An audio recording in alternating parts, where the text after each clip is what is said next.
तगड़ाभिषेकं फलचारुभक्षणम् उमासुतं शोकविनाशकारकं नमामि विघ्नेश्वरोपादिपङ्कजम्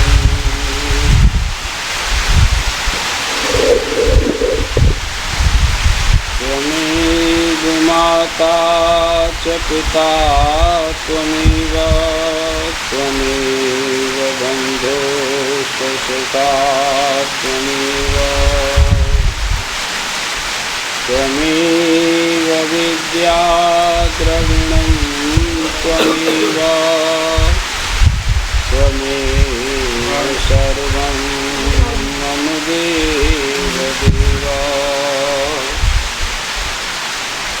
श्रीहरिं परमानन्दमुपदेशकारणीश्वरं व्यापकं सर्वलोकानां कारणं तं नमाम्यहम् चैतन्यं सर्वगमं सर्वं सर्वभूतगुहाशयं यत् सर्वविषयातीतं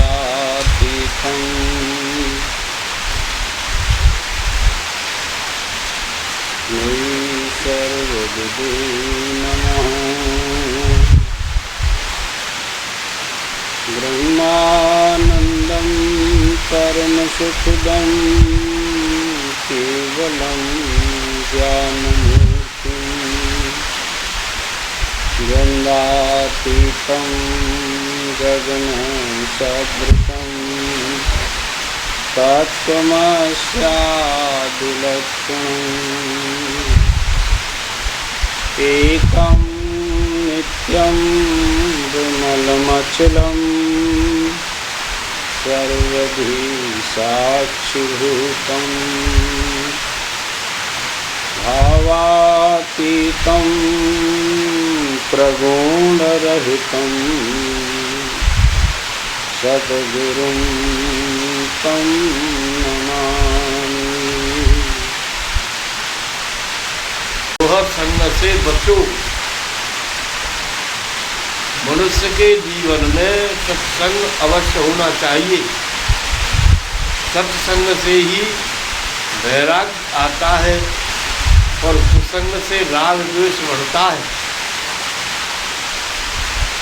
और फिर मनुष्य में क्रोध आता है, काम आता है। इसके बाद तो जो काम उसे नहीं करना चाहिए वह करने लगता है।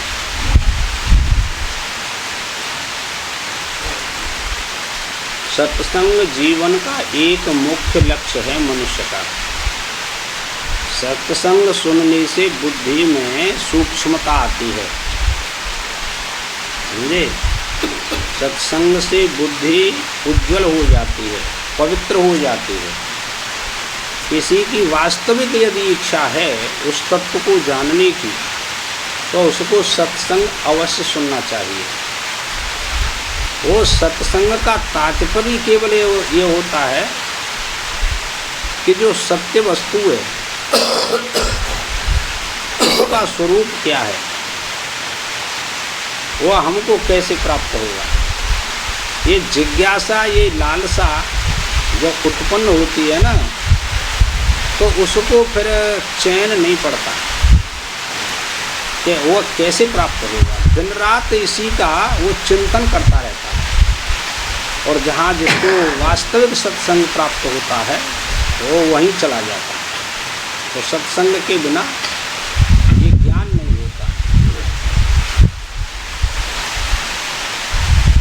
असल में संसार से वैराग्य हो और सत्संग से प्रीति हो, तब मनुष्य अपने मन को रोक सकता है और सहिष्णु भी हो सकता है। एक ओर से आसक्ति छूटे और दूसरी ओर जुड़े, कुसंग छूटे और सुसंग मिले। संसार में जितनी चीजें भोग में फंसाने वाली है, उनमें सबसे प्रबल स्त्री पुरुष का संबंध है। क्यों? चेतन और जड़ के संबंध की अपेक्षा चेतन और चेतन का जो संबंध होता है वह दोहरा होता है। जैसे आप भोजन से प्रेम करो तो आप ही भोजन से प्रेम करोगे, भोजन आपसे प्रेम नहीं करेगा। और देखो ये संबंध की बातें हैं। एक का संबंध होता है, दो का संबंध होता है और संबंध से संबंधी का भी संबंध होता है। ये तीन प्रकार के आपने सुन रखे हैं, पढ़ रखे हैं, समझे? अब इनमें दृष्टांत आप देखिए। यहाँ ये बात बताई कि चेतन का और जड़ का संबंध है। तो अब एक का संबंध है कि दो का संबंध है, ये बात बताई। फिर एक शब्द और कहा इन्होंने कि चेतन का चेतन से संबंध होता है, समझे? तो हमको ये संबंध अवश्य जानना चाहिए, ये कैसा संबंध है। अब देखो, दृष्टांत में पक्षी डाली पर आकर के बैठा तो संबंध हुआ कि नहीं? तो अब डाली ने संबंध पक्षी से माना कि पक्षी ने डाली से संबंध माना? तो एक का संबंध है, यहाँ डाली का संबंध नहीं है। क्यों नहीं है संबंध डाली का? कि पक्षी तो उड़ कर के चला गया पर डाली वहीं रही। यदि वह संबंध मानती तो उसके साथ जाना चाहिए था, साथ नहीं है। एक का संबंध है। दो का संबंध, दो पहलवान आपस में लड़े तो दो का संबंध है। एक न लड़े आपस में तो दूसरा कैसे लड़ेगा? तो दो का संबंध नहीं। ये संबंध को जानने के लिए ये सारे दृष्टांत हैं। तीसरा है वृक्ष का, एक डाली पकड़ ली तो संबंध हुआ वृक्ष का और हमारे हाथ का, लेकिन इस संबंध से सारे वृक्ष के साथ उसका संबंध हुआ कि नहीं हुआ, ये जानना चाहिए। अब इस जड़ का संबंध चेतन के साथ में है। ये जड़ चेतन की ग्रंथि है और ये अतीव सूक्ष्म है। पवित्र अंतःकरण वाले इस ग्रंथि को सुलझा सकते हैं और जिनके चित्त में यह जिज्ञासा है कि यह ग्रंथि सुलझे वो तो जान सकते हैं, और जिनकी सामान्य इच्छा है वो इसको नहीं जान सकते। यानी तीव्र इच्छा चाहिए, विशेष इच्छा चाहिए इसको जानने के लिए। जब विशेष इच्छा होगी तो संसार के पदार्थों में से आपको बुद्धि निकल जाएगी, यानी महान वैराग्य उत्पन्न होगा आपके चित्त में। अब हम देखते हैं कि यह चेतन ने जड़ से संबंध माना है कि जड़ ने चेतन से संबंध माना है, और यह संबंध वास्तविक है कि अवास्तविक है, कल्पित है, कैसा संबंध है? यही तो ग्रंथि है। तो शास्त्र कहता है कि संबंध चेतन ने ही माना है, जड़ कैसे संबंध मान लेगा? जड़ तो नहीं मान सकता। पर यह माना हुआ जो संबंध है जड़ के साथ में, यह कल्पित संबंध है। एक शब्द उन्होंने कहा कि चेतन का चेतन के साथ में संबंध है, कहा ना? अब देखो, स्त्री और पुत्र दो बात गई। तो मनुष्य ने स्त्री से अपना संबंध माना और पुत्र से माना, तो चेतन ने चेतन से संबंध माना। यह संबंध वास्तविक है का अवास्तविक है? और कौन सा संबंध है? अब इस संबंध के विषय में सबसे पहले एक संयोग संबंध होता है और एक संसर्गा संबंध होता है, एक तादात्म्य संबंध होता है। कितने संबंध हैं, पर अब इस चेतन ने जड़ के साथ में कौन सा संबंध माना है ये देखना चाहिए। शास्त्र कहता है कि तादात्म्य संबंध माना है इसने, और तादात्म्य संबंध भी कल्पित है, वास्तविक नहीं है। इस बात को जानने के लिए ये आपको ऋषि मुनियों ने, परमात्मा ने इस सिद्धांत को माना और आपके समक्ष ला करके रख दिया कि तुम इसका श्रवण करो, मनन करो, निध्यासन करो, तो ये ग्रंथि छूट जाएगी और कोई बात नहीं। और ये अनिर्वचनीय संबंध है, वास्तविक संबंध नहीं है। कैसा है? अनिर्वचनीय संबंध। प्रत्यक्ष प्रतीत हो रहा है पर वास्तव में संबंध नहीं है। ऐसे ही देखिए, आसान बताए स्त्री और पुत्र, तीसरा कह दिया धन को मान लो। तो जहाँ शत्रु रहता है वहाँ पर आप अपना टारगेट बनाएंगे तो शत्रु का वध कर सकते हैं आप लोग, और आपको पता ही नहीं है कि शत्रु कहाँ है, तो आप किस पर आक्रमण करेंगे बताओ? ऐसे ही ये शत्रु हैं। स्त्री पुत्र धन, इनमें हमारा मोह बैठा हुआ है। शास्त्र कहता है कि इनसे मोह की वृत्ति को हटाइए। जन्म मरण के चक्कर में डालने वाला तो यह मोह ही है। तुलसीदास ने कितनी सुंदर बात लिखी, मोह सकल व्याधिन कर मूला, व्यासो हंस उपजत बहुशूला। रामायण तो पूरे जीवन पढ़ी, यानी चौपड़ी पढ़ी आप लोगों ने, कि ये पढ़ी तो है पर समझ में नहीं आती। शूल माने अनेक प्रकार के दुख उत्पन्न होते हैं, संबंध मान करके ही तो हुए। तो आप संबंध का विच्छेद कर दीजिए, अपने हृदय में वृत्ति को उत्पन्न कीजिए कि यह मोह जो है नाना प्रकार के शूल उत्पन्न करता है, दुख उत्पन्न करता है।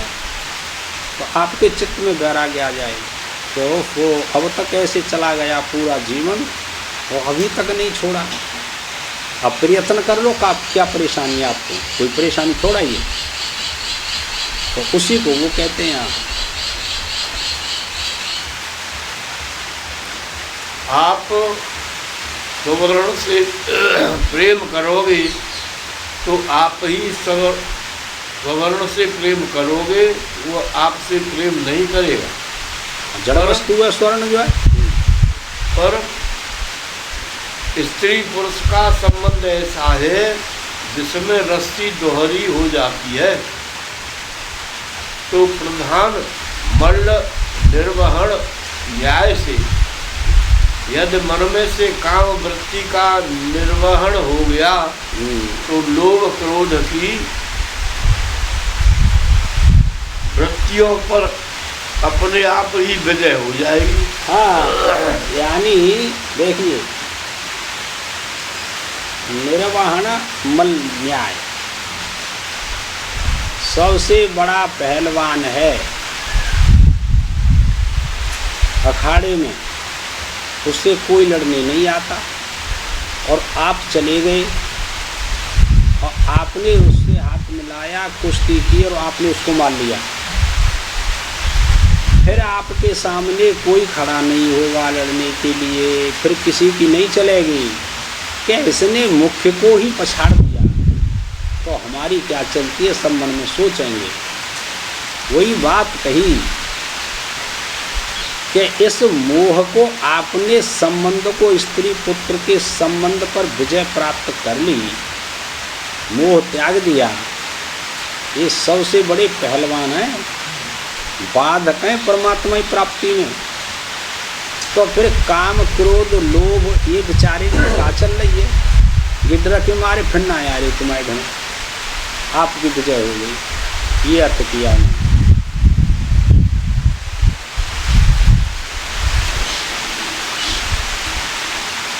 वृत्तियों पर अपने आप ही विजय हो जाएगी। प्रधान मल्ल निर्वहन जाए, माने जब बहुत पहलवानों को हराना हो तो सबसे अलग अलग कुश्ती लड़ने की जरूरत नहीं होती। जो सबसे बड़ा पहलवान है उसको यदि हरा दिया तो छोटे मोटे सब पहलवान अपने आप ही हार। अतः यह काम सबसे बड़ा ताकतवर पहलवान है, इसी को यदि हरा दिया तो काम क्रोध आज अपने आप ही शांत हो जाते हैं। उनको हराने के लिए अलग अलग प्रयास नहीं करना पड़ता।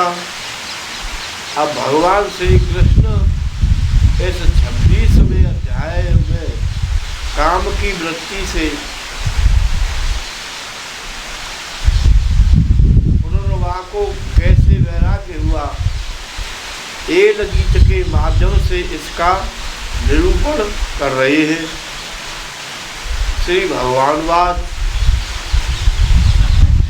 मल्लक्षणमिमं कायं लब्ध्वा मद्धर्म आस्थितः आनंदम परमात्मात्मस्थम समुपेतम्। इस मनुष्य को ऐसा शरीर मिला, कैसा है बोले, मल्लक्षणम। मल्ल क्षणम के दो अर्थ हैं। एक अर्थ तो यह है कि इसी शरीर में परमात्मा की प्राप्ति हो सकती है। मत स्वरूपम लक्ष्यते येन, मनुष्य शरीर के सिवाय और किसी शरीर से परमात्मा की प्राप्ति नहीं हो सकती। क्यों? नई खोज करने वाली बुद्धि, रेलगाड़ी बनाने वाली, हवाई जहाज बनाने वाली, रॉकेट निकालने वाली, अणु बम निकालने वाली, नवोन्मेष साधनी बुद्धि मनुष्य के सिवाय दूसरे में नहीं है। नवोन्मेष साधनी, अच्छा, नए आविष्कार करने की बुद्धि और नए आविष्कार जितने किए हैं वो सभी मनुष्य ने ही किए हैं। चाहे अणु बम बनाया, चाहे रेलगाड़ी जेम्स वाट ने बनाई, यानी जितना आविष्कार हुआ, हवाई जहाज बनाए, ये सारे मनुष्य ने ही बनाए। तो इसमें एक अलौकिक बुद्धि होती है मनुष्य में। देखिए, हम तुम उस बुद्धि का सदुपयोग नहीं करते, इसीलिए मोह के जाल में फंसे हुए हैं। सदुपयोग करते तो गृहस्थ आपका कुछ नहीं बिगाड़ता, पर सदुपयोग नहीं किया आपने उस बुद्धि का। अपने अस्तित्व को आपने जाना नहीं कि हमारे इस मनुष्य शरीर का वास्तविक अस्तित्व कितना है, यह नहीं जाना। ये काम इतना बलवान है कि हम सबको परास्त कर देता है। तुलसीदास ने कितनी सुंदर बात लिखी, काम क्रोध मद लोभ भरत ग्रहासक्त दुख रूप ते किम जानहि रघुपते मूढ़ परे तुमको। क्या नहीं पढ़ी रामायण? पढ़ी तो होते है, पर इसका अर्थ क्यों नहीं अंगीकार किया? अर्थ तो जिन कितनी बार पढ़ लो, पढ़ लिया है, स्वीकार नहीं किया आप लोगों ने, इसका अनुकरण नहीं किया चौपाई का। ग्रहासक्त दुख रूप, ग्रह में आसक्ति ये दुख रूप है, ये नहीं पढ़ा आपने। इस चौपाई का अर्थ यदि हृदयांगम करते, कोई अनुकरण करता, तो अपने मनुष्य जीवन का आपने अस्तित्व समझ लिया। समझा ही नहीं, उसी को कह रहे हैं कि ये मनुष्य जीवन बड़ा अलौकिक है। सब तो परंपरा का पालन करते हैं, जैसे उनके माँ बाप वैसे ही हुए। तो यह जो मनुष्य का शरीर है वह परमात्मा की प्राप्ति का साधन है। मल्ल छड़म का दूसरा अर्थ है, भगवान कहते हैं कि जैसा मेरा यह शरीर है वैसा ही तुम्हारा शरीर है। जैसे मैं 2 हाथ वाला हूँ, नाक वाला, 2 कान वाला, मुँह वाला, वैसे ही तुम भी हो। माने मनुष्य का यह शरीर भगवान का सजातीय है। रामचंद्र के उपासक जो वैष्णव हैं वे कहते हैं कि द्विभुज राम जो है वही परमात्मा है। कृष्ण के उपासक कहते हैं 4 भुजा वाले कृष्ण नहीं, जो भुज जो कृष्ण हैं वे परमार्थ हैं। तो यह ईश्वर का द्विभुज होना माने मनुष्य की तरह ही होना है। ईश्वर को कुछ तो प्रेम होगा कि हमारी ही जाति का, हमारी ही तरह यह भी है। तो जैसा शरीर ईश्वर का वैसा ही शरीर मनुष्य का, तब फिर क्या करना चाहिए?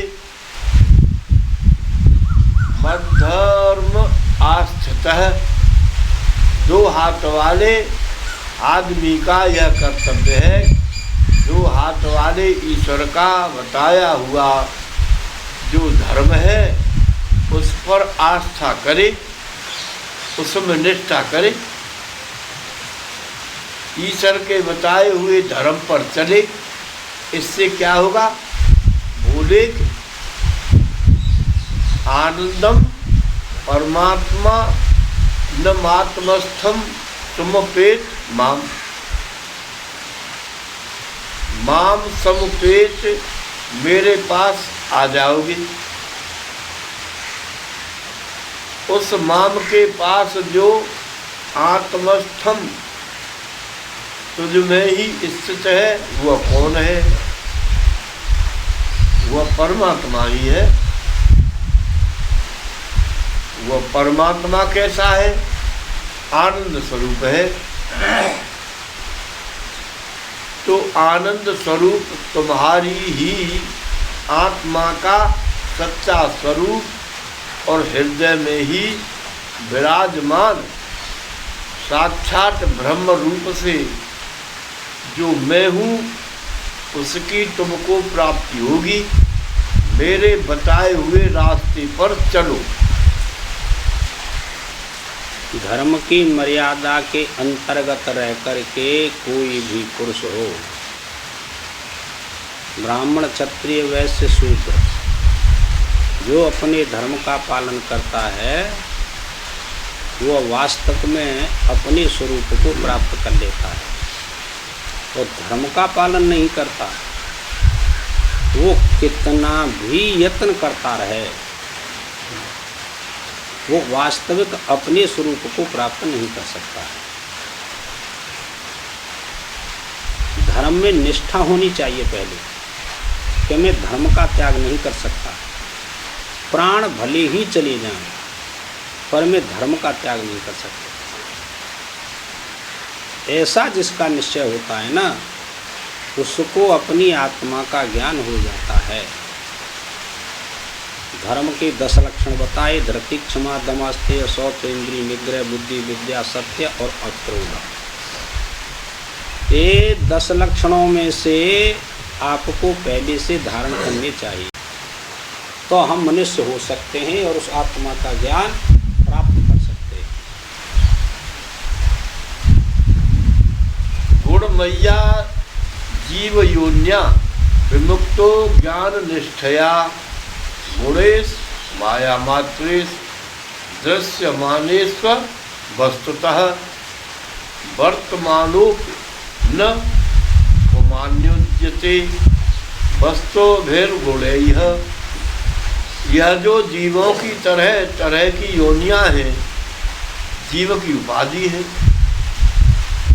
जीव नहीं है,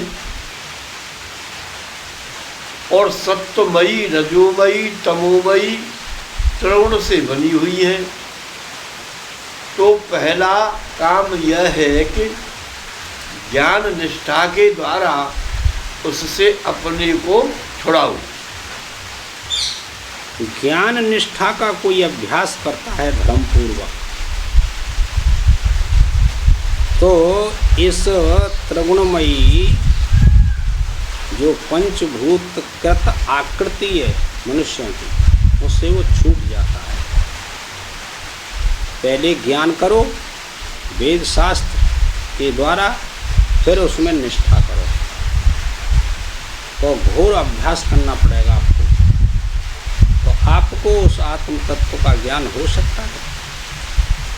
बिना अभ्यास के, अभ्यास तो है पर वैराग्य नहीं, तो ज्ञान निष्ठा सिद्ध नहीं हो सकती। अभ्यास भी हो और वैराग्य भी हो। अभ्यास को लेकर के कोई, वैराग्य को लेकर के कोई अभ्यास करता है तो ज्ञान निष्ठा सिद्ध हो जाती है।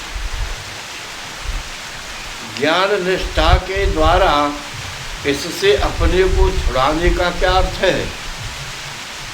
अपने को उससे अलग जानकर, उनसे असंग जानकर और अपने स्वरूप में तुम स्थित हो जाओ। ये एक विलक्षण है। हमने अपने को परिच्छिन्न मान रखा है कि हम अलग हैं और परमात्मा अलग है, ऐसा मान रखा है सबने। मैं अलग हूँ, ये परिच्छिन्न भाव हो गया, और मैं ही सब व्यापक हूँ सबके अंतर्गत, ये अपरिच्छिन्न भाव हो गया। जब परिच्छिन्न को आप त्याग करेंगे तो अपरिच्छिन्न के लिए अभ्यास नहीं करना पड़ेगा। आप अपरिच्छिन्न तो है ही, आपका आत्मा व्यापक ही है, पर शरीर से संबंध मान करके हम परिच्छिन्न से प्रतीत होते हैं। अपने को एक देशी मान लिया हमने, एक काल विषय मान लिया हमने, तो परिच्छिन्नता आ गई, और यह सबको परेशान करती है। यह मेरा और यह तेरा, परिच्छिन्न भाव है ना। ये परिच्छिन्न भाव जब तक रहेगा तब तक जन्म मरण बंद नहीं हो सकते, और परिच्छिन्न भाव का त्याग इस ज्ञान के बिना हो नहीं सकता। सुबह से शाम तक खड़े रहो आप एक जगह, तो मंजिल तय हो जाएगी क्या? बताइए आप लोग। इसका मतलब क्या है कि हम पूरे जीवन मंत्र जाप करते रहें तो क्या यह आत्मनिष्ठा आपको प्राप्त हो जाएगी? इससे आगे भी चलिए। मंत्र जाप करना चाहिए कनिष्ठ जिज्ञासु को, नहीं उसकी बुद्धि समझ में आती है तो जप ही करना चाहिए, ध्यान ही करना चाहिए। पर जिनकी बुद्धि तीव्र है तो क्या वो मंत्र जप में ही लगे रहें? मंजिल तय करनी है आप लोगों को, यह जानना पड़ेगा कि मैं कौन हूँ। इसका मतलब विचार दृष्टि करनी चाहिए, सत्संग श्रवण करना चाहिए, जो यथार्थ सत्संग है। यथार्थता के लिए वैराग्य चाहिए और विचार चाहिए, विवेक चाहिए। इसको सभी स्वीकार नहीं करते। गाने बजाने को सभी स्वीकार करते हैं, इसको स्वीकार नहीं करते। यह एक परमात्मा ने अलौकिक ज्ञान बनाया है वेदों में, वेदों से समन्वित है ये ज्ञान, ऐसा थोड़ा ही है, वेदों का ही ज्ञान है ये, पर स्वीकार तो नहीं होता कि इसमें संसार छूट जाता है, बहिरंग साधन भी छूट जाते हैं, और जब करते करते अंतरिंग साधन, तो अंतरिंग साधन भी छूट जाते हैं, वह एक आत्म तत्व रह जाता है जो सबके पास बैठा हुआ है। उसमें फिर राग द्वेष नहीं रहते, कोई क्रिया नहीं रहती।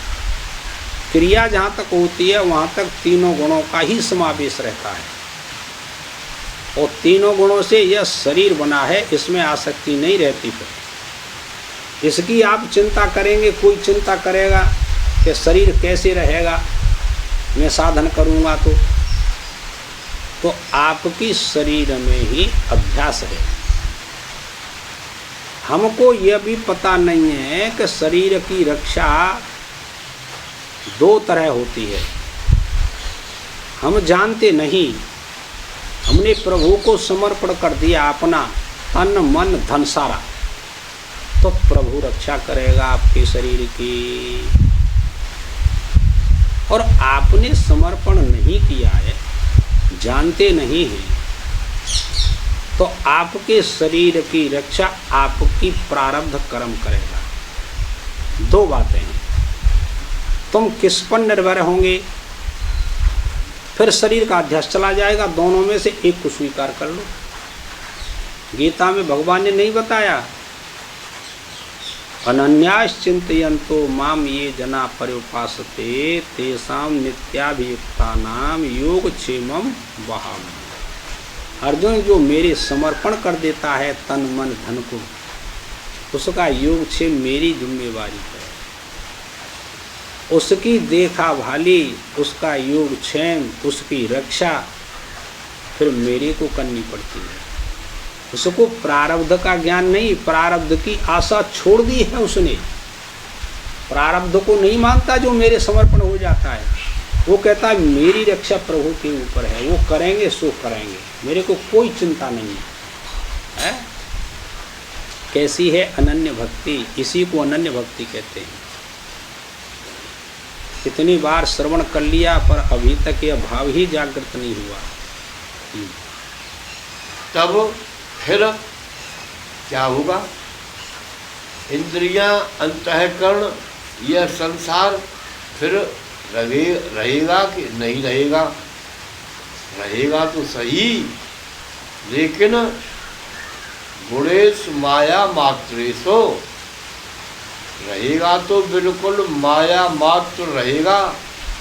जैसे जादू का खेल दिखाई पड़ता है, वैसा ही यह भी है, दिखेगा भी सही, लेकिन अवस्तुतः दृश्यमानेषु, वस्तु रूप से नहीं दिखेगा।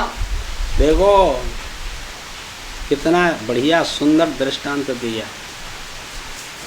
जब तुमने मोह का त्याग कर दिया, मोह के साथ इस शरीर में से आसक्ति खींच ली, स्त्री पुत्र धन में से अपनी आसक्ति हटा ली, इंद्रियों में से अपनी आसक्ति हटा ली, संसार में से अपनी आसक्ति हटा ली, तो वो कहते हैं कि फिर यह संसार दिखेगा कि नहीं दिखेगा, रहेगा कि नहीं रहेगा? तो क्या उत्तर दिया कि रहेगा तो सही, कहीं चला थोड़ा ही जाएगा। जैसे बाजीगर ने तमाशा दिखाया, तो तमाशे में न जाने कितने आइटम दिखाई उसने, तो सबने प्रसन्नता प्राप्त की, लेकिन जब तमाशा समाप्त हुआ तो अब कुछ प्रतीति नहीं।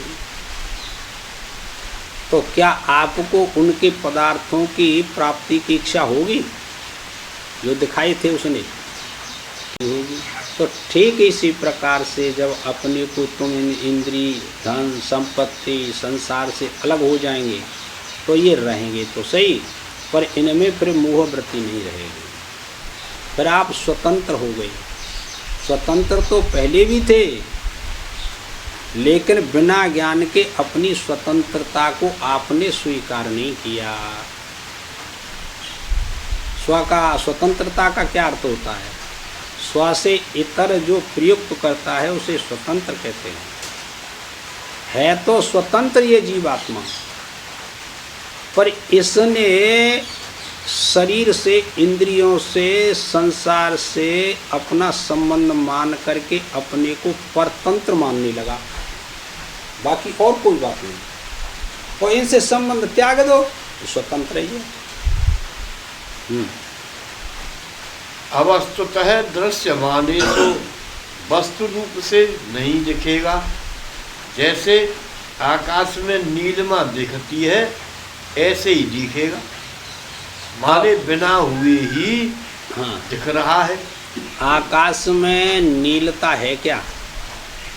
तुम ऊपर की तरफ कहीं तक चले जाओ, यह नीलिमा समाप्त नहीं होगी, ऐसी ही दिखती रहेगी।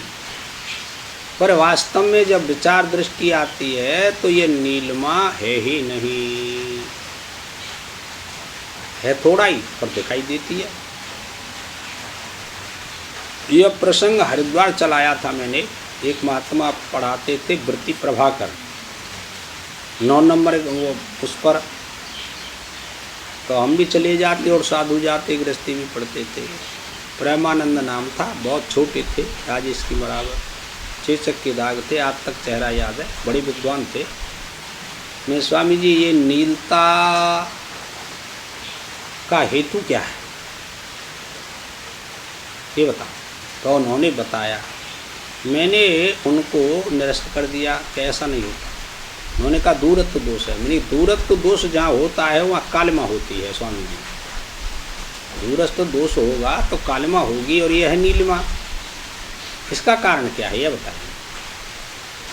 तो उन्होंने कहा कल बताऊंगा। फिर कल आए, फिर शास्त्रार्थ हुआ, तो उन्होंने कहा स्वामी जी पता नहीं लगता, फिर बताऊंगा सोच करके। 4 दिन लगातार प्रसंग चला यह नीलिमा के ऊपर, पर पता नहीं, सब थोड़ा ही जानते सब बातों को, पर यह प्रतीति होती है, इसका कोई न कोई कारण अवश्य होगा जो नीलिमा प्रतीत होती है, समझे। ऐसे ही जब तक मोह वृत्ति रहती है तब तक यह संसार सत्य सा प्रतीत होता है, और जब मोह वृत्ति निकल जाती है तो नीलिमा की तरह यह सब प्रतीत होने लगता है, वास्तव में नहीं।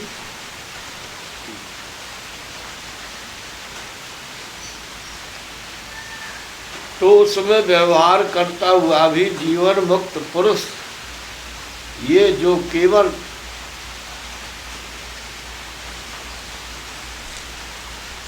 प्रतीत होते हुए जो गुण हैं, गुण माने अंतःकरण, इंद्रियां, विषय आदि, उनसे बंधेगा नहीं। जीवन मुक्ति का लक्षण कर दिया व्यास जी उन्होंने।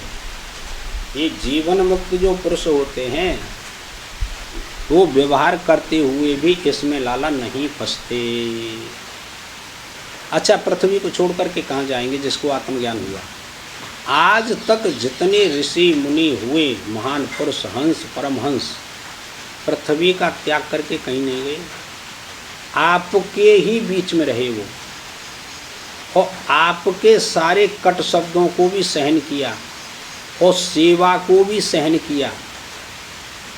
कितने प्रमाण हैं इस विषय में? कहाँ चले जाएंगे? यहीं रहेंगे, आपके ही बीच में रहे जितने हैं, सोई भगवान ने वेदों में लिखा है। तो ये एक अलौकिक जीवन मुक्ति होती है। क्या लिख दिया? जीवन मुक्ते महामुनि जेऊ, हरि गुण सुनत निरंतर तेऊ। तुलसीदास ने का कसर छोड़ दी। जो जीवन मुक्त पुरुष है ना, वो भी भगवान के गुणानुवाद सुनते हैं, जहाँ कथा होती है वहाँ चले जाते हैं। सनक सनंदन संत कुमार वो आपस में भगवान की कथा कहते रहते हैं, जीवन मुक्ति का आनंद लेते हैं। आपको यदि अब ज्ञान हो गया है कि मैं आत्मा हूँ, तो आप इस काल विषय भी जीवन मुक्ति में बैठे हुए आनंद, सब जितने हैं आप लोग, जीवन मुक्ति हो जाने से कोई ऐसा नहीं है कि शरीर बदल जाए। शरीर नहीं बदलता, आकृति नहीं बदलती, मकान नहीं बदलता, काल नहीं बदलता, पर आपका मन बदल गया है। पहले जो क्षोभ होता था ना, जो राग द्वेष होते थे, वो बस चले गए, अब कोई लेना देना नहीं। ये जीवन मुक्ति का आनंद है। मिल जाए तो ठीक, न मिले तो ठीक कोई वस्तु, ये जीवन मुक्ति का आनंद है। क्योंकि वह जानता है कि ये सब के सब वास्तविक नहीं है, सत्य नहीं है। संगम न कुर्यादस्ताम सस्नोदर प्रपाम क्वचित तस्यानुगस्त मत्संधे पतच्चंदानुगांधवत। दुष्ट का संग कभी मत करना। और देखो देखो, और शास्त्र तो कह दे और हम पे छूटत ना है। दुष्ट कौन है बनियानियों बताओ? जो हमको परमात्मा से विलग करे, अलग करे, संसार में फंसाए, उसको तुम अपना शत्रु मान लो। कौन है शत्रु? जो हमको मोह में डालता है वही तो शत्रु है। पैसा डालता है तो पैसा का संग छोड़ दो। पुत्र डालता है, स्त्री डालती है, उसका संग त्याग कर दो, वही तो शत्रु है भाई। गीता में बताइए ये बात। अब उनका बहिरंग शत्रुओं का त्याग करके अंतरंग शत्रु देख लो। ये इंद्रियां आपकी शत्रु हैं कि नहीं है? और ये इंद्रियां ही आपकी मित्र हैं। तो शत्रुता का जब ये इंद्रियां व्यवहार करें तो इनका संग छोड़ दो। उद्धरे दात्म नात्मानम नात्मानम मवसादय। संसार समुद्र से अपने आप अपना उद्धार करे, क्योंकि आप ही इंद्रियां अपना शत्रु हैं, आप ही अपना मित्र हैं। बाहर का शत्रु कोई नहीं हमारा कुछ बिगाड़ेगा। पर जितो बिगाड़ रही, जितो हमें परेशान कर रही हैं। ऐसा ही खाने के लिए चाहिए, ऐसा ही कपड़ा पहनने के लिए चाहिए, और घर में व्यवस्था न भई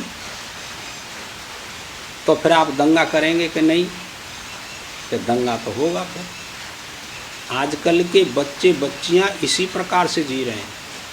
उनके मन के अनुरूप कपड़ा लाए तो ठीक है, और न लाए तो कोई फांसी लगाता है, कोई जहर खाता है। हम बैठे हुए यहाँ वृक्ष के नीचे, और एक बच्चे की माँ आई, अब वो रोने लगी। मैंने कि क्या बात है? कि महाराज जी क्या करूं, अब वो लड़का तो मरेगा। ये क्यों? कि बड़ा लड़का मरेगा। बात क्या है? कि बात ये यूँ कह रो फोन लांगू 8,000 को, मुँह पैसा दो। अब मैंने कि कितने पैसा कमाम तो है? कि हम तो गी नौकरी करते हैं, खेत तो ना है, धान लगा लेते हैं, नरा लेते हैं, घास ले जाते हैं, कोई पशु उपार रहे हैं। फिर 2 दिन पीछे आई कि भैंस बेच दी और 8,000 फ़ोन ले आयो, भैंस बेच दी, तब बचे हुए। अब तुम बताओ ये मूर्खता के लक्षण सब में घट रहे हैं। ऐसी पैसा वाइना में घट रहे हैं। लड़की हो या लड़का, मतलब अपने जीवन में सुख शांति नहीं चाहते, क्योंकि उनको सत्संगति नहीं मिलती। न रामायण पढ़ते हैं, न गीता पढ़ते हैं, न भागवत पढ़ते हैं, न सुनते हैं, मनमाने आचरण करते हैं, लड़के हो चाहे लड़की हो। इसलिए उनका जीवन अपूर्णता में रह जाता है। उसी को जी कह रहे हैं भाई हम क्या करें। असत माने दुष्ट पुरुष। असत्य की पहचान क्या है? बस 2 ही लक्षण हैं। न देखो, गोस्वामी तुलसीदास जी ने कहा शिष्णो दर पर जमपुर त्रासन। यहाँ भी है शिष्णो दर त्रसाम, जो केवल अपनी मूत्रेंद्रिय और उदर इन दोनों की तृप्ति में ही लगे हुए हैं, उन्हीं का नाम है असज्जन। उसको दूसरे शब्दों में व्यास जी मूर्ख कहते हैं उसको। देखो कितनी बढ़िया बात लिखी तुलसीदास ने। मातु पिता बालकन बुलावहें, उदर भरे सोई धर्म सिखावें। लाला चाहे कितनी बेईमानी करनी पड़े, चोरी करनी पड़े, तू छल कपट के काऊ के हाथ मत आइए और खूब मालदार रह जा ऐसे काम होता है। त्यो पेट भर जाएगा और भजन करो तो त्यो का पेट भर रहा है। जे यूँ कहना जो खाई हुई दे दियो कि भजन का खाई यूँ कहता है भजन का खाई भी दे दियो। ये मूर्खन को सबसे बड़ो लक्षण है। मूर्खन के 6 चिन्ह बताए, देख जी यहाँ देख लियो। सड़ते गर्भो दुर्वचन मुखे विरोधी दीर्घवादी च कृत्या कृत्य न मन्यते। 6 लक्षण। अभिमान करना, कठोर वचन बोलना, ये मूर्खों के लक्षण। असज्जन दुष्ट ऐसे लोगों का संग कभी नहीं करना। और खूब पतो है कि जे दुष्ट पुरुष है जाके संग न रहे, पर जबरन वही को संग कर पाए। यूँ कहता है ना हमारा काम न चले वो फिर से जाओ संग न करेंगे तो भाई जो जाने कर्म करे काएँ वो तुम ही भोगने पड़ेंगे। तुम काऊ की सहायता करो दुष्ट पुरुष की तो उसका जो किया हुआ कर्म है वो आपके पास भी आएगा। आप इसे नहीं रोक सकते। क्यों? कि यह सत्ता उस प्रभु के हाथ में है। स्वयं करे क्रिया दुष्टपने की और दूसरे पे सलाह ले, वो कह दे कहाँ कर दे जा काम है। जितना उसने किया है उतना ही सलाह देने वाले को भोगना पड़ेगा। याद कर लो, ये व्यवहार की बात है। जी तो परेशान करते हैं सब है। अब अगर रही तुम्हारी राज, हो सहायता करो चाहे मत करो। चमका बात है, शास्त्री बात है, सबके ऊपर लागू है भाई। कब एक को नाम लेके ना कहें तो शास्त्र वो अपना संविधान कानून बताता है कि कानून यह कह रहा है भाई परमात्मा का। तस्यानुगस्तम मत्स्यंधे पतते, जो उनके पीछे पीछे चलेगा उसको घोर अंधकार में गिरना पड़ेगा। आ रही है खोपड़ी में समझ में तुम्हारी में? बिल्कुल साथ त्याग दो आप लोग जो विद्वान है तो, और यूँ कही के गोई को साथ देंगे तो आपको भी नरक में जाना पड़ेगा। कोई हो कैसे बोले अंधानु मानधवट, एक अंधे के पीछे अंधा चला तो अगला अंधा जहाँ गिरेगा वहाँ पिछला अंधा भी गिर पड़ेगा। कितना दृष्टांत बढ़िया दयो है। मूर्खन की सहायता करोगे, दुष्ट नहीं सहायता करोगे तो तुमको भी उसी कुएं में गिरना पड़ेगा है? और कोई वेद को मंत्र है आयो है अंधे न तमसा व्रता, अंधकार के लोकों में जाना पड़ता है। अंधम तमः प्रवसंति, प्रिय मंत्र आया, अंधम तमः प्रवसंति ये अविद्या उपासते ततो भूय एव ते तमो विद्यायाम होता। वेद को मंत्र बात सब में एक ही लिखी है, दो नाएं। प्रक्रिया कहने की भिन्न भिन्न होती हैं, युक्तियाँ अनेक होती हैं, पर बात सबने एक कही। काव्य की मान लो, चाहे रामायण की मान लो, चाहे गीता की, चाहे भागवत की, चाहे वेद की, बात एक ही कही।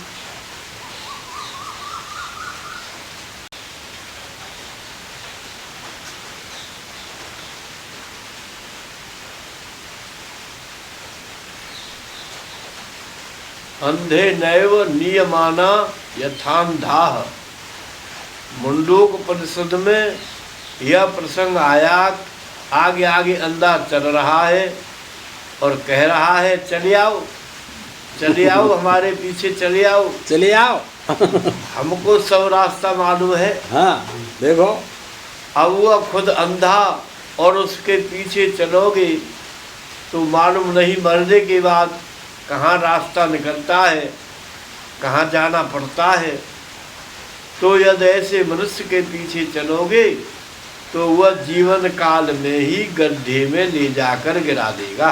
कबो रामायण सुनी न कबो पढ़ी न कबो धर्म सुनियो न धर्म जानियो न सुनियो, उनका ही अनुकरण आप करेंगे तो जिस नरक में वो जा रहे हैं उसी में आपको खींच करके ले जाएंगे।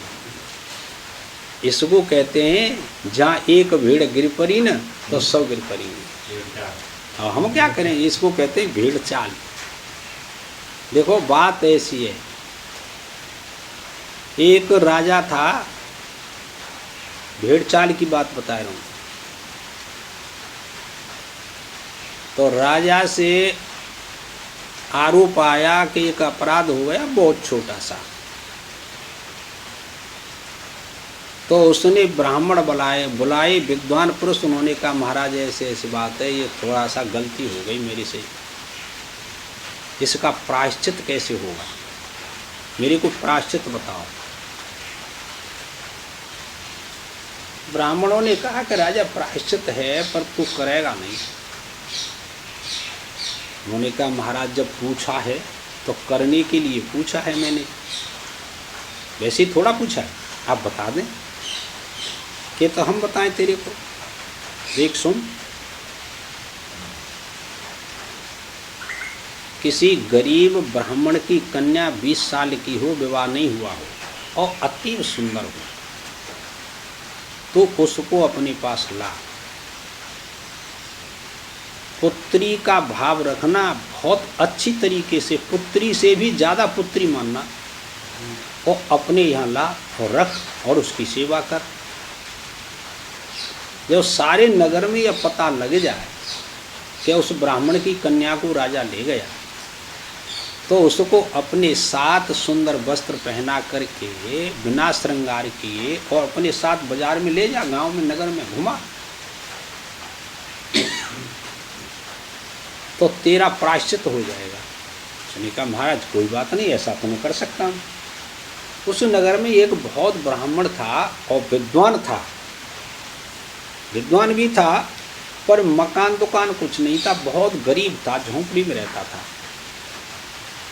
राजा ने जाकर के देखा झोंपड़ी है, उसने ऑर्डर दिया कि इसके लिए मकान बनाओ,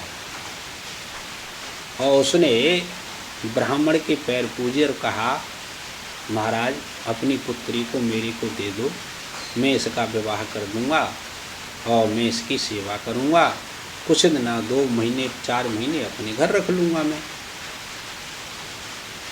ब्राह्मण देवता विद्वान थे, उसने कहा महाराजन तुम तो राजा हो, हम तो गरीब ब्राह्मण हैं, ये संसार क्या कहेगा, कि इसकी चिंता मत करो, मैं तो ये बेटी है, पुत्री बना करके ले जा रहा हूँ, आपसे कहता हूँ किसी को बताना नहीं पर तुम जाहिर मत करना कि पुत्री बना करके ले गया है। उसने कहा तो ले जाओ महाराज, कोई बात नहीं। उसको विश्वास था, तो ले आया, अपने घर रखा। सारे नगर में यह कोलाहल मच गया कि एक गरीब ब्राह्मण की लड़की को राजा तो घर ले गया स्त्री बना करके, लेकिन उसका भाव तो पुत्री का था ना, पुत्री बना करके रखा उसको। जब 2-4 महीने हुए शहर में निकल गया घूमने के लिए, तो सब लोग बुरी दृष्टि से कहने लगे। अपने घर आया, उसने गुप्तचर भेजी कि नगर में जाओ और यह देखो कि कौन ऐसा व्यक्ति है जो यह नहीं कहता है कि राजा ने बुरा कर्म किया।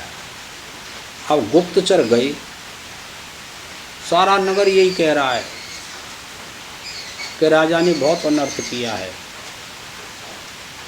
लेकिन ये कुम्हार के यहाँ गए गुप्तचर, तो दोनों पति पत्नी आपस में वार्तालाप कर रहे थे रात्रि को कि देखो राजा कितना सज्जन है, कितना धर्मात्मा है, एक ब्राह्मण की लड़की को अपने घर ले गया, उसकी कितनी सहायता की है, और वो धर्मात्मा राजा है, और ये प्रजा कितनी दुष्ट है कि उसके ऊपर आरोप लगाए रही है।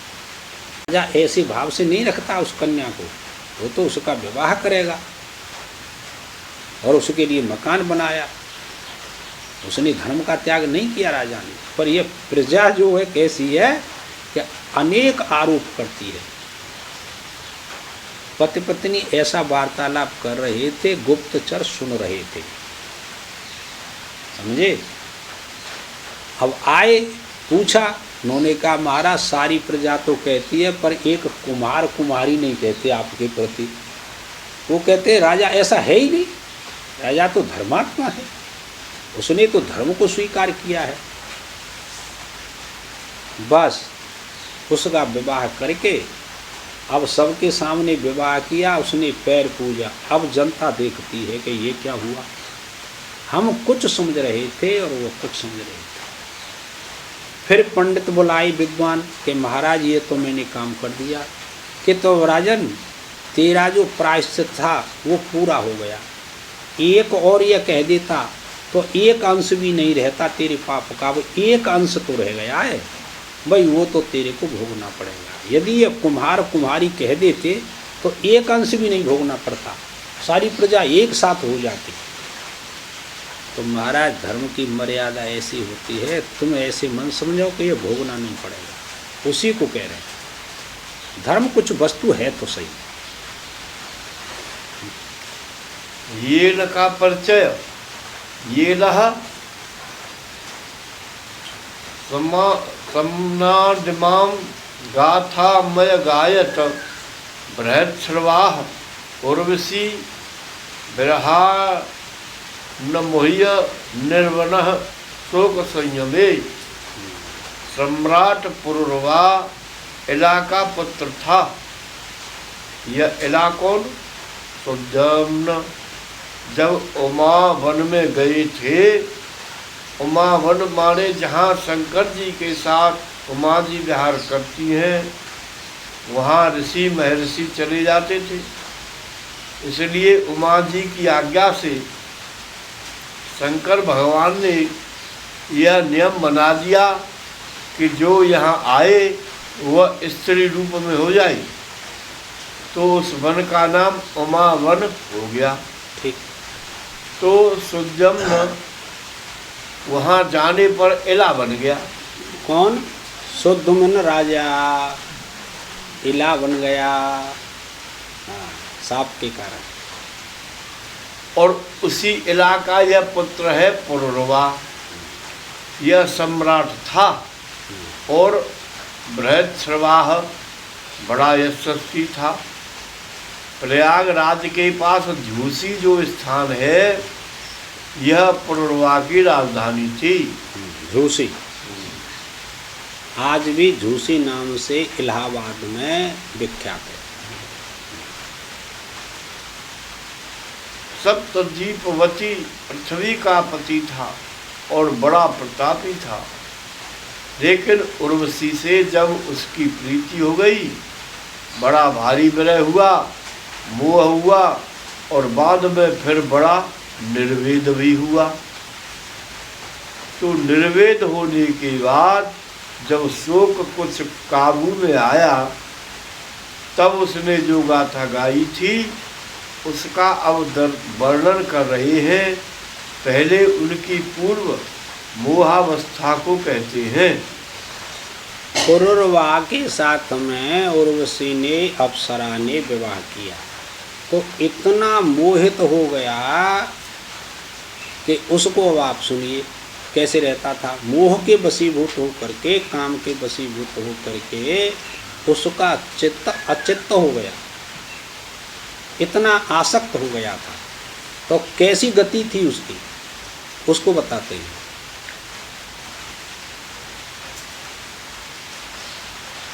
तत्वात्मानं व्रजन्तीं तां नग्न उन्मत्त वनृपः विलपन्नन् वगाज्याये घोरे तिष्ठेत् विकल्वः। एक पिंगला की गाथा आई।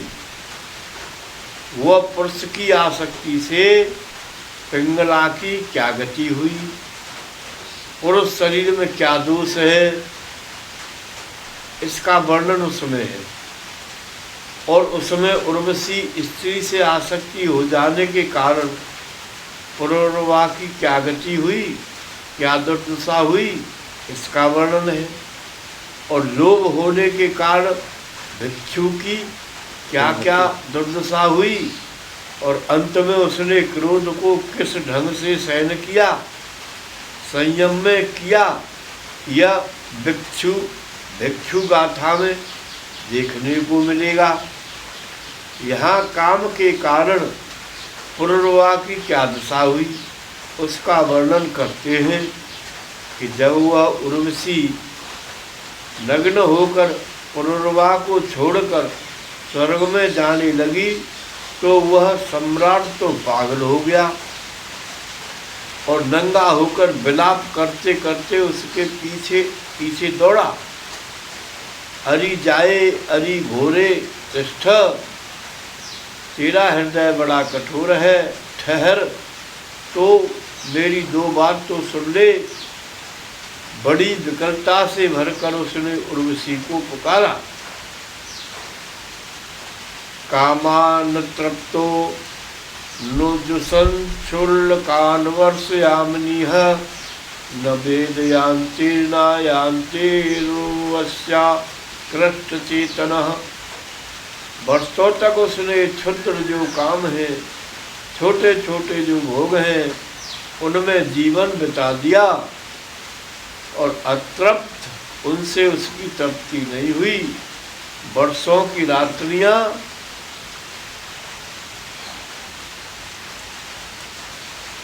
कब चली गई और कब लौट कर आई, इसका उसको पता नहीं चला, क्यों उसकी सारी चेतना आकृष्ट होकर उर्वशी में लग गई थी। इतना आसक्त हो गया था उसको वर्षों तक इस बात का पता नहीं चला कि कब रातें बीत जाती हैं।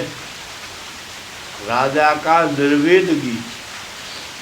देखो, संपूर्ण पृथ्वी का सम्राट पुनर्वा बड़े सुंदर स्वस्थ शरीर वाला है और उसको मृत्यलोक की नहीं स्वर्ग की देवी भोग के लिए मिलती है और वह भी यहाँ के वर्षों से नहीं, वहाँ के वर्षों से उसके साथ विहार करता है, फिर भी उसको भोग के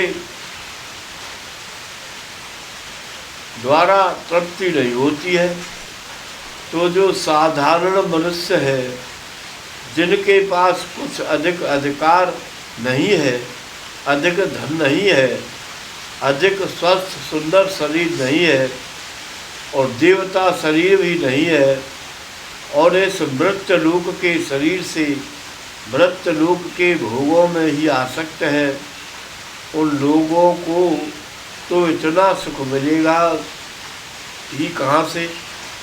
और जब उसको भी अंत में विरक्त होना पड़ा तो यहाँ के लोगों को तो पहले से ही सावधान होकर वैराग्य स्वीकार करना चाहिए। यह बात बताने के लिए वैराग्य के स्वीकार किए बिन संसार का उच्छेद नहीं होता।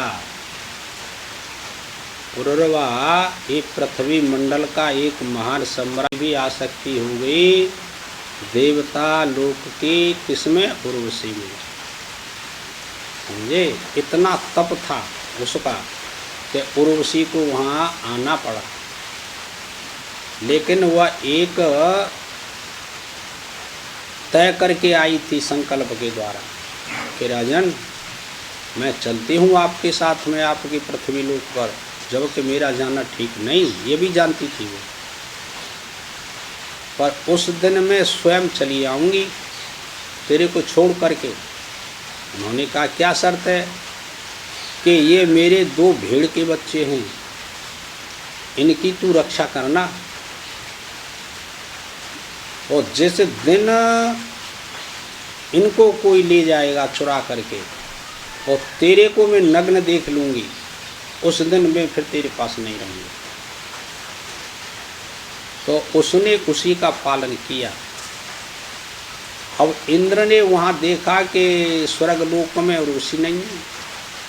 उन्होंने कहा उर्वशी कहाँ है? तो महाराज काफ़ी दिन हो गया, वो तो वहाँ है, वो पुनर्वा के पास में है, राजा के पास में, कि लिवा करके लाओ। अब वो वहाँ से लिवाने के लिए आए तो राजा तो महलों में था उर्वशी के पास में,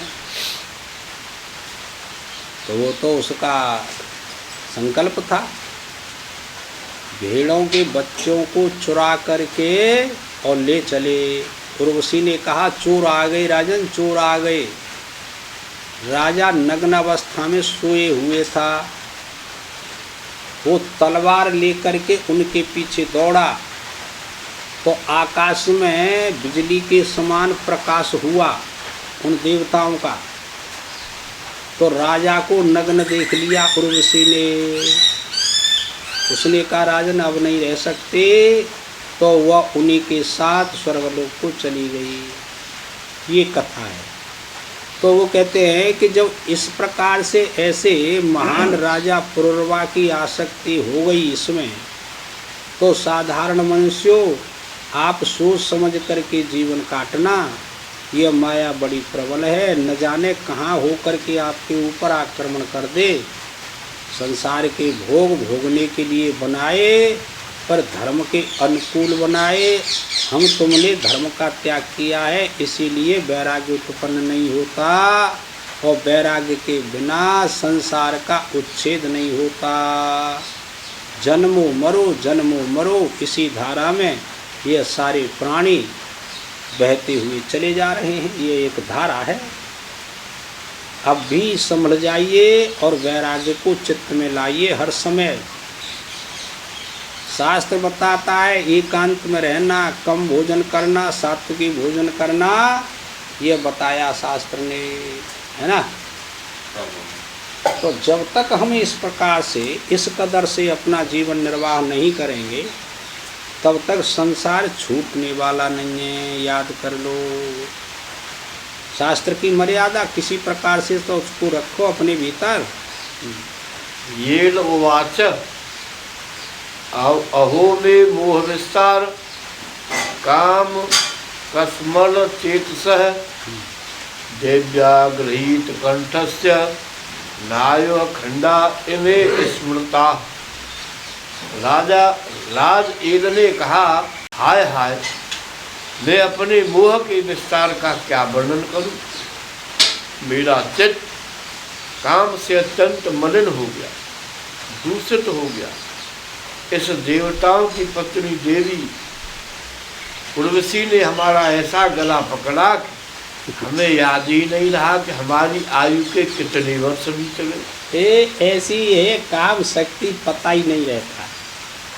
और ना देख रहे तुम कितनी दुर्गति है रही है, अपनी अपनी धर्म का त्याग करके, और आप लोग अपना काम बनाते हैं। क्षत्रिय धर्म त्याग कर दिया, ब्राह्मण है त्याग कर दिया अपने धर्म का, और श्रूल कास्ट के साथ में विवाह कर लिया। लड़की कोई किसी से पूछती थोड़ा ही है। वो अब तो बहुत व्यभिचार हो रहा है।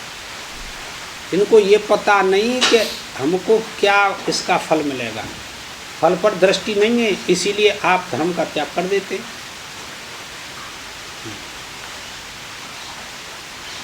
टाइम तो है वो व्यास जी।